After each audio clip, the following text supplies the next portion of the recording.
A look at what next year's city budget will mean for you.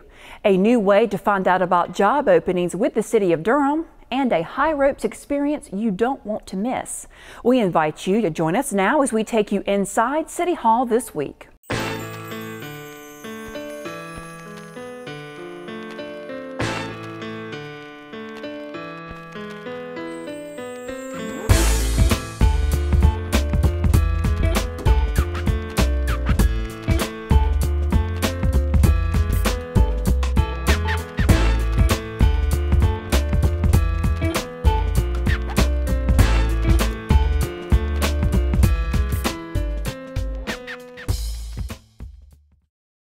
Hello, I'm Amy Blaylock. Welcome to City Hall this week, dedicated to keeping you informed about what's going on inside Durham City Hall.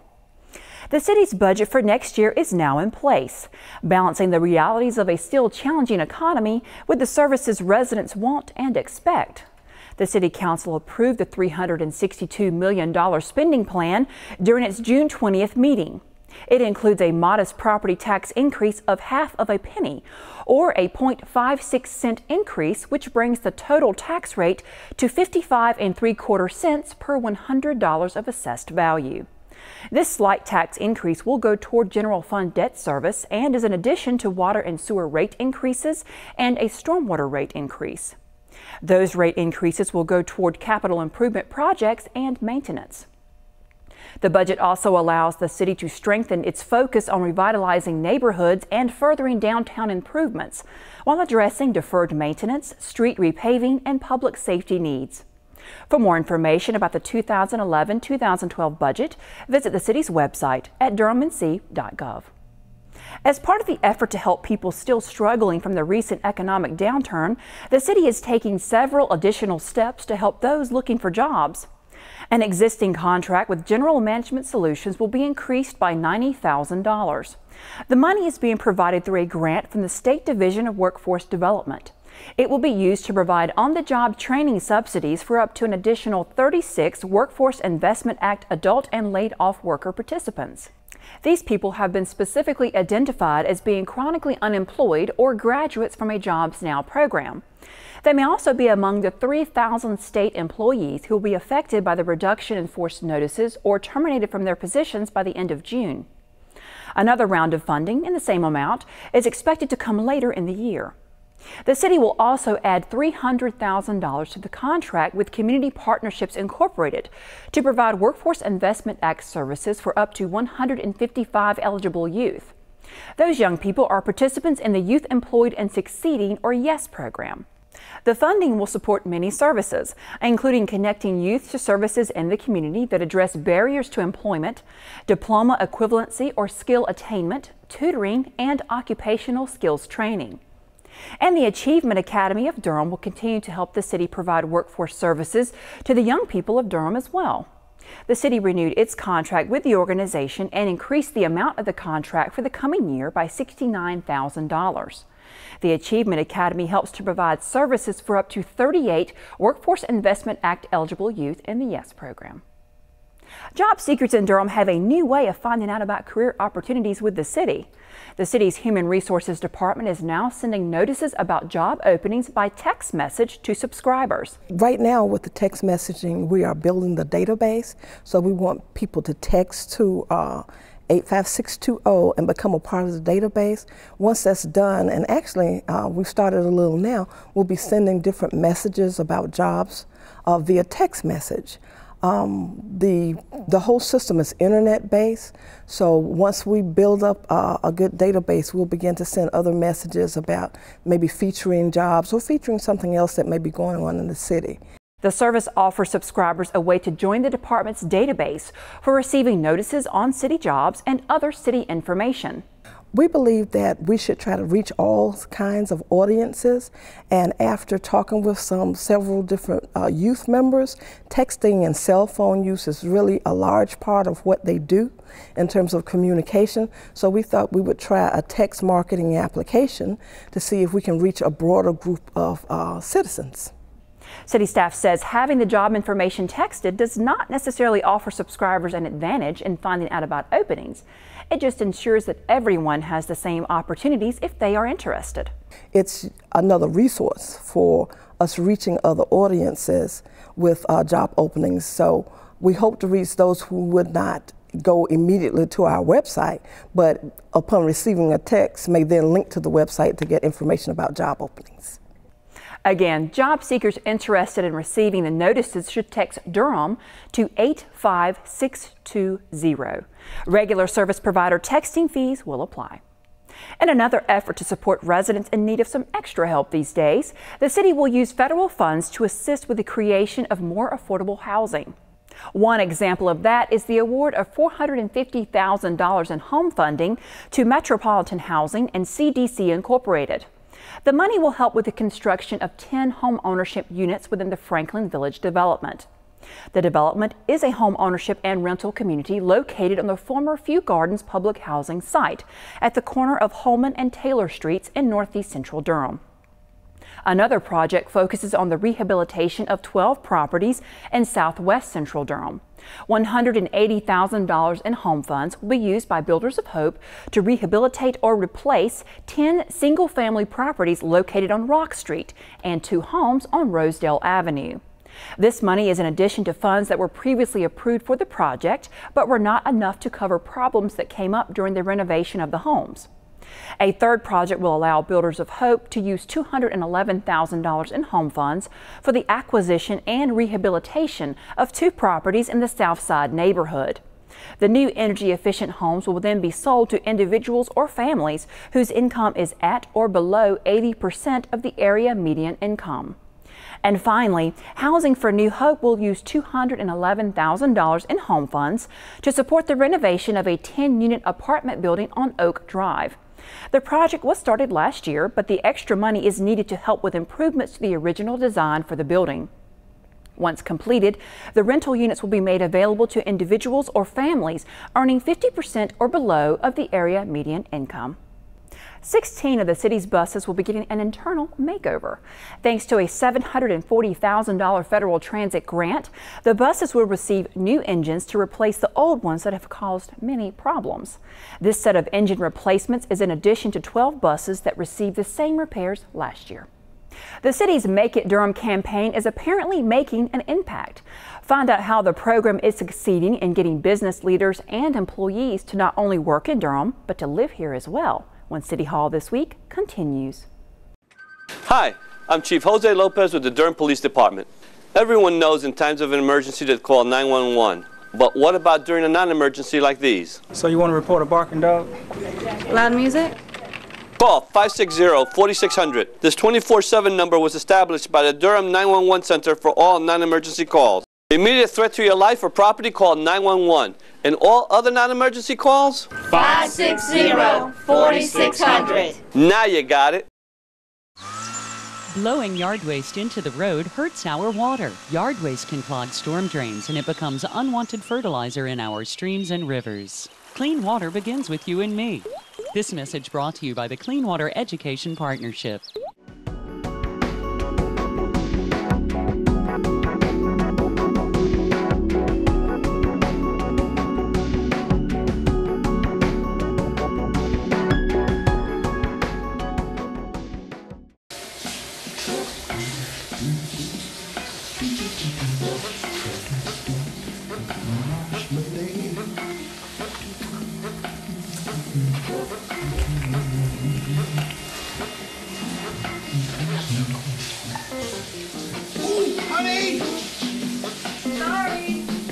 Once you get the hang of it, you're gonna love using the 111 water and money saving tips at durhamsaveswater.org.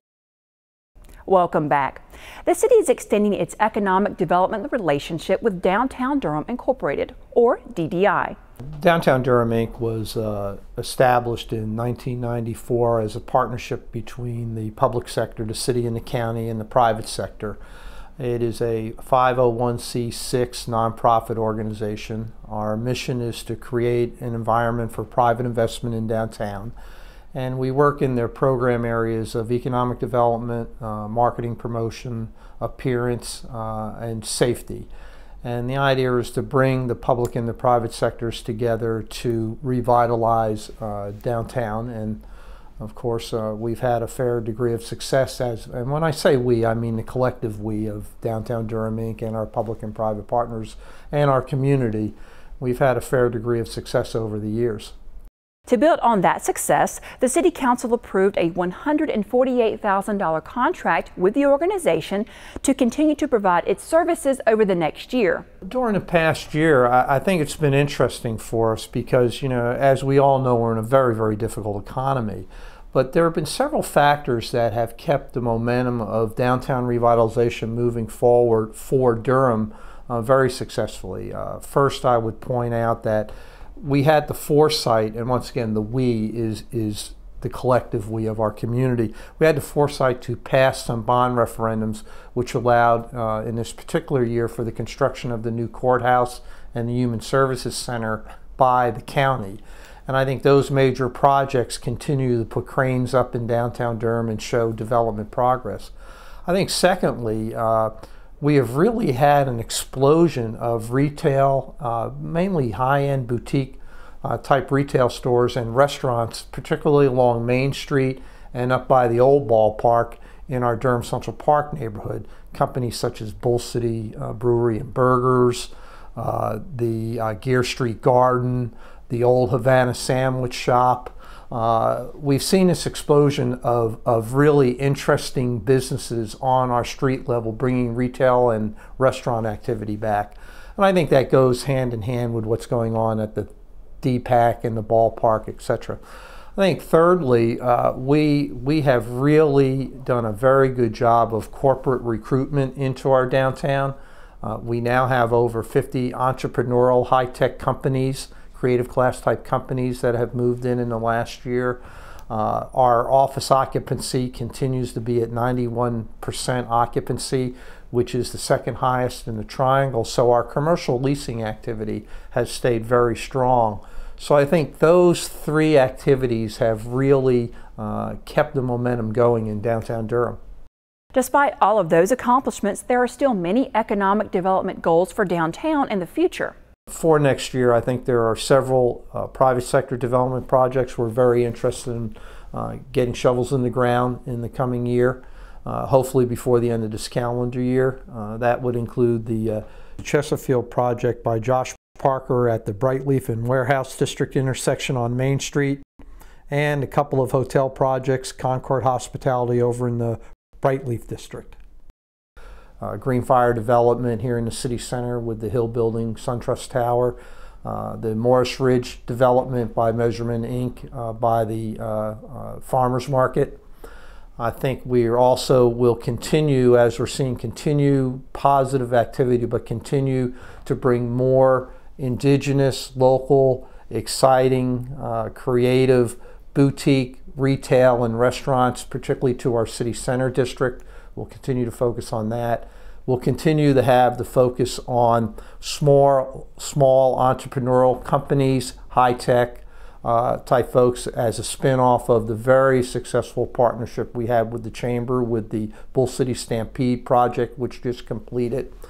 I think also on the appearance side, I know Tom Bonfield, the city manager, and I both have a goal of bringing more lights into the downtown, particularly along the Bull City Connector route. So we're looking at a project to potentially put nice little lights in the trees along Main Street.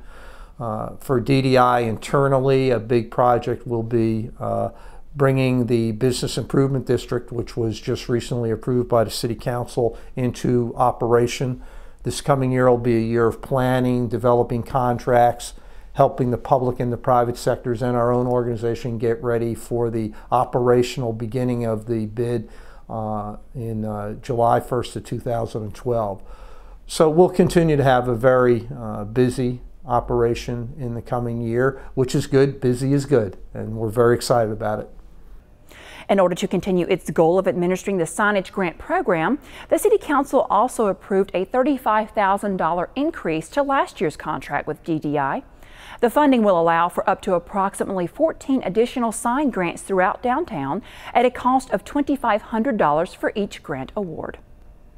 One of the primary efforts focused on showcasing Durham and all it has to offer is the Make It Durham campaign. This is a public-private partnership to recruit executive talent to Durham and to help encourage employees who are relocating here for job opportunities to make their home in Durham, as well as to enjoy living, working, and playing in our community. The City Council received an update on the campaign during its June 9th work session. We have worked to improve Durham's economic development marketing, address companies' workforce needs, encourage corporate leaders to reside here, as well as increase opportunities for the Durham business community, as well as growing the tax base, improve retention opportunities for entrepreneurial and spin-out companies, and increase philanthropic and community involvement opportunities for these incoming employees. In addition to those accomplishments, the campaign and the partners were active last year in a number of other ways as well. Some of our local participants and partners include the Durham Regional Association of Realtors, the Home Builders Association of Durham and Orange County, the Triangle Relocation Council, as well as the 4 local relocation offices of national realty firms who handle the majority of corporate relocation activities. In this market, those would be Fama Morrissey, Coldwell Banker, Howard Perry Walston, Prudential Carolinas, York Simpson Unruh, and Allen Tate Realtors.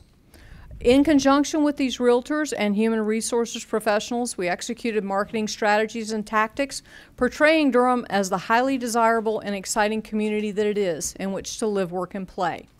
We distributed customized communication materials, printed, electronic, videos and DVD presentations, as well as brochures and our new Make It Durham magazines, as well as internet-based information with embedded hyperlinks to various community resources and amenities. We custom organized ambassador groups tuned to the client's need. For example, when we had a client that was bringing a large group of potential employees here, we were able to marshal local community and business representatives to meet and greet those incoming employees. We have exceeded the established performance and activity goals for year 3, which I'm very excited to report.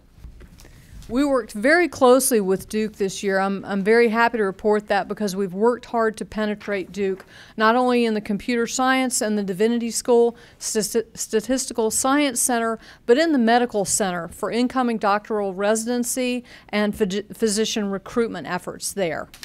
From March 2010 until now, we have worked with companies such as IEM, EMC, Stiefel GlaxoSmithKline, Teleflex, and AICPA, as well as numerous smaller companies who may not contract with the larger relocation companies that were mentioned previously. And as you know, additional expansions are in the pipeline. So, what does all of this mean for achieving the Make It Durham goals and for Durham overall? The Make It Durham program is beginning to gain real traction, not just in the real estate community, but in the relationships that we've built with human resources professionals and others that are involved in corporate relocations.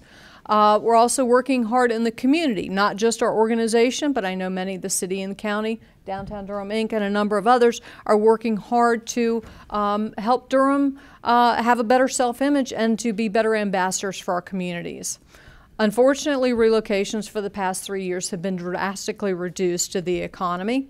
However, we did have a pretty optimistic year in 2010-11 with $822 million in economic development investment and almost $250 million taking place in the city limits of Durham. ED announcements resulting in over 250 new job announcements, with 1,200, almost 1,300 of those in the city limits. And keep in mind that of those new job announcements, many of them will be taking place in the next 1, 3, 5-year periods. So we'll have more opportunities to recruit newcomers to our community. For more information about the Make It Durham campaign, visit durhamchamber.org. There's progress to report on a drainage system rerouting project that's plagued property owners, business owners, and the city alike. Find out what's being done to fix the situation when City Hall this week continues.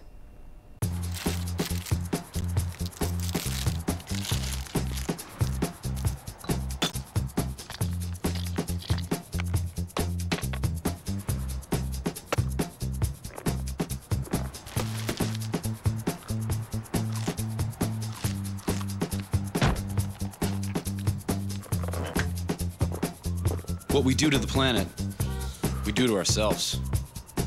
You can help keep America beautiful. Visit KAB.org. Most of us spend up to 6 hours a day in front of the computer or TV, usually with snacks. Trade tube time for active time. Physical activity keeps you and him in shape and feeling good. So move more each day. Your body will thank you.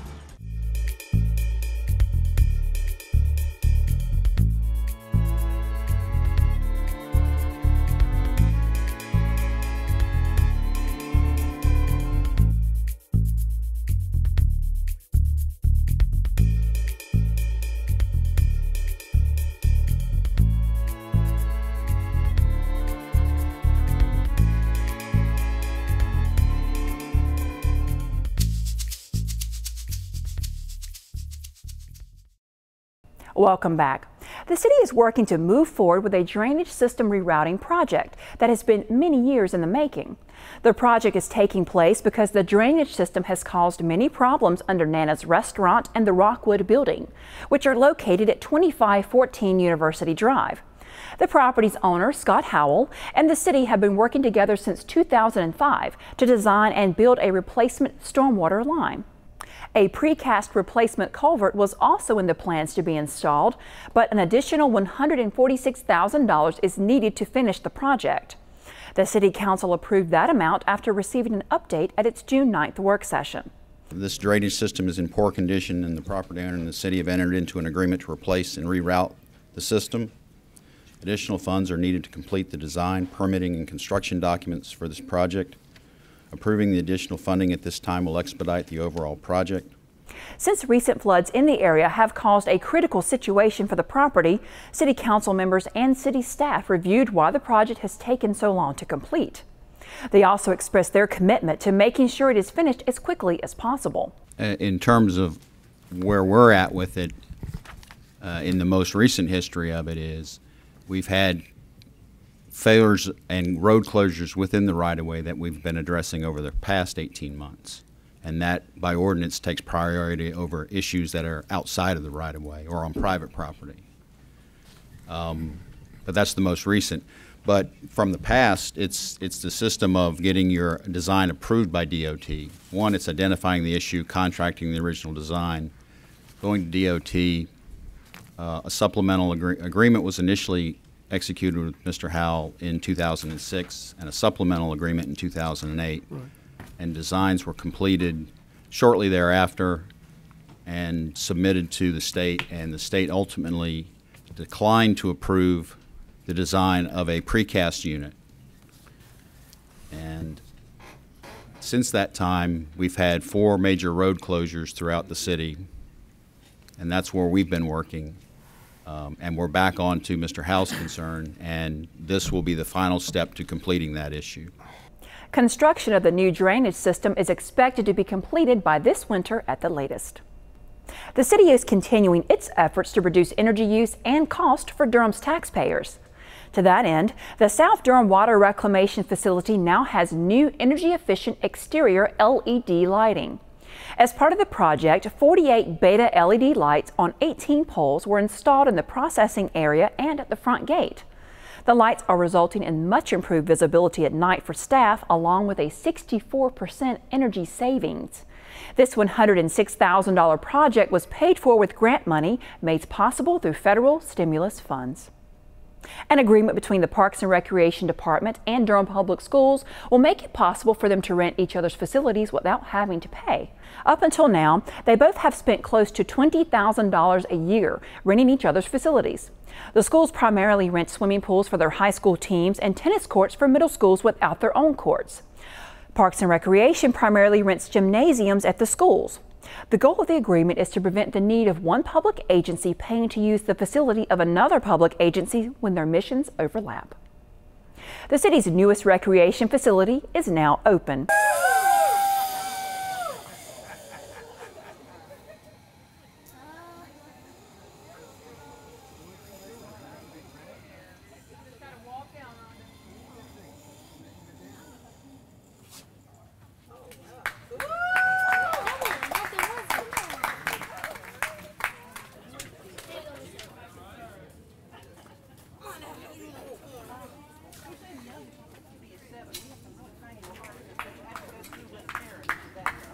Durham Parks and Recreation unveiled the Discovery High Ropes course on June 8th at Bethesda Park. We are so unbelievably excited to be able to open this up to the public.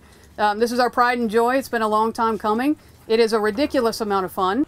The design of the course is unique to the Triangle area, offering 25 separate elements within one structure. It allows for both individual and team development and offers 3 different types of experiences: the giant swing, the dual zip line, and the 55-foot high crow's nest. The High Ropes course is part of the recently opened Bethesda Park, which was built with 2005 bond funds. $200,000 of that park budget was used for the High Ropes structure itself, the fencing, and landscaping elements around it. The money also helped to fund the training of staff who will be facilitating the use of the course. Durham's 4th of July celebration is just around the corner. Find out how you can get in on all the fun when City Hall This Week continues. Traffic and weather. Due to an accident. Say what you say, act how you act, play how you play. 468, look 12 and open up what I'm going on. You're lucky, ma'am. This guy's gonna make it. Thank God he's okay. Next time, slow down to get around. Can I ask a few questions about the apartment on Park Street? What was your name? My name is Juan Hernandez. It's been rented. Hello, my name is Sanjay Kumar. I am calling about the apartment on Park Street. It just rented. My name is Tyrone Washington. I'm calling about the apartment for rent on Park Street. It's not available. I use a wheelchair and... It's gone. Hello, my name is Graham Wellington. I'm calling about the apartment for rent on Park Street. Is that still available? Yes, it is. Oh, it is? Housing discrimination is illegal. If you think you've been a victim, call us.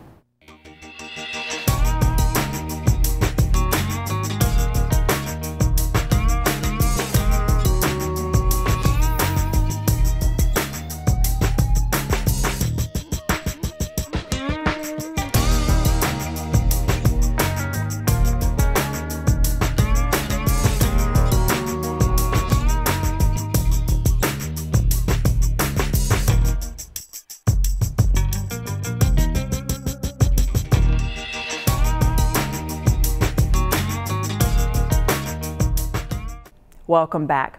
Here's a reminder now about how the city's schedule will be affected by the upcoming Independence Day holiday. Most city offices will be closed Monday, July 4th. Collection of all solid waste services, which includes garbage, recycling, yard waste, and bulky items, will be delayed by 1 business day for the entire week. Collections for yard waste and bulky items on Friday, July 8th will occur instead on Monday, July 11th. For more information on other closings due to the holiday, visit the city's website or call Durham One Call at 560-1200. If you're looking for a fun way to spend the 4th of July, don't forget the city's annual celebration at the Durham Bulls Athletic Park. There is a game beginning at 6:05 that evening, so the fireworks will begin immediately after the game is over. You can attend the game or just come for the fireworks. Tickets are required for the game, and the gates will open for general admission to the fireworks at the end of the 7th inning. To purchase a ticket to the game, visit durhambulls.com. And while you're continuing to make your plans for the summer, you'll want to go ahead and mark your calendars now for National Night Out on August 2nd. Events such as these from past years will be held in communities throughout Durham to send a message to criminals. Neighborhoods are united in taking a stand against crime. Durham had 94 communities participate in National Night Out activities last year. For more information on how your neighborhood can become involved this year, visit the police department's homepage on the city's website. That does it for this edition of City Hall This Week. Be sure and visit DTV8 on Facebook and Twitter to find out how you can tune into this show, City Life, and all the city's programming. You can also find us on demand on the city's website at durhamnc.gov/DTV8. Because the City Council will not be holding meetings throughout the month of July, it's important to note that this will be the last City Hall This Week until the first week of August when the council meetings resume. Be sure to join us then for new episodes about what's going on inside Durham City Hall. I'm Amy Blaylock. Thank you for joining us for City Hall This Week.